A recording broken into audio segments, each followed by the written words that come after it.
Hi everyone, my name's Ellie and welcome to my channel. In this video, I'm experimenting with character design again for my Naruto Medieval AU. Today we're going to be tackling Gaara. I obviously don't own Naruto and I don't plan to make any money off this design, I just thought it would be a fun thing to do. Real quick, I just wanted to remind y'all that I am much more active on other socials than I am on YouTube, so if you enjoy my art or content, definitely check out my page on your favorite social media. Now, let's get into the video. Before we get too far, let's have a quick flashback to what's going on in this story. The close group of friends, known as the Konoha 12, get on a trade ship for what's supposed to be a routine trip to another country's port. But after getting caught in a storm, they get lost and end up wrecking on an island that they don't recognize.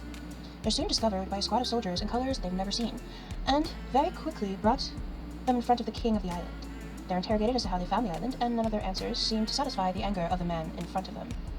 Right as they're getting nervous that the man is going to execute them for their accident, the woman who leads the team that found them steps in front of the king. Revealing herself as Princess Tamari, she demands that her father give them a chance to prove themselves and join the island society.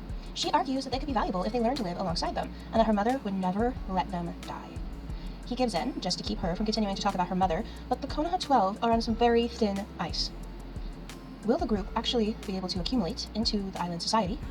Will their parents blindly believe that they died at sea? How long will it take for the king to lose his patience and execute them? Okay, so that was the main summary. If you want to know more about Tamari, definitely go check out my previous medieval video. And then here's a quick summary of Gaara's story.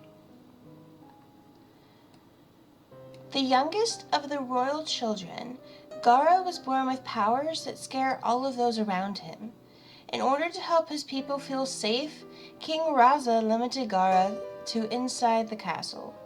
His actions backfired, and growing up feeling completely isolated resulted in Gaara becoming more and more violent. His siblings weren't sure how to feel about him either, knowing their mother loved him, but feeding off of the fear of everyone around them, they avoided him as much as they could. However, once Tamari found her mother's journal, she decided to try reaching out to her little brother. He rejected her at first, but over time he began to open up to her. Their brother Kankuro was scared for his sister when he first found out what she was doing, and he began to join her in visiting him under the assumption that he was keeping her safe. In the end, though, he was also convinced that Gaara was just isolated and not the monster he was made out to be. Determined to help Gaara feel more included, they pleaded with their father to let him join in on their daily guard duties. He was completely taken aback and angrily denied it at first. However, after months of them pressuring him into it, he agreed to let Gaara assist the guard within the castle. He was still not allowed to leave, and one of his siblings had to be with him for good measure, but Gaara was happy to have a chance to prove himself to his people. When his sister manages to allow refuge for the group from Konoha, Gaara is concerned about what this could turn into. However, his sister's kindness is what saved him, so he's willing to try things her way. Maybe he might even make a friend.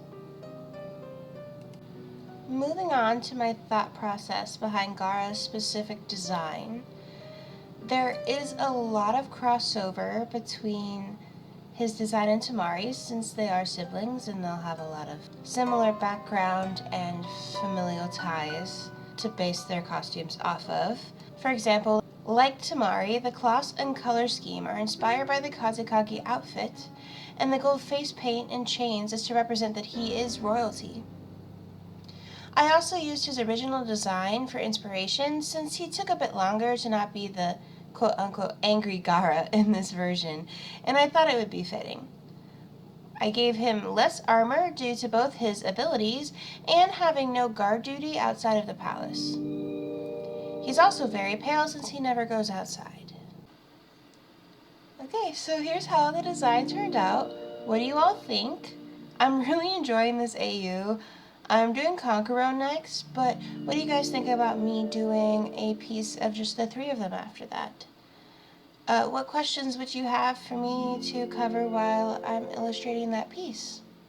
And then do you have any recommendations for other characters or storylines? Let me know. Thank you so much for watching. Since you've made it this far in the video, definitely subscribe and check out my channel if you're interested in more art and fan content. I'll see you in the next video.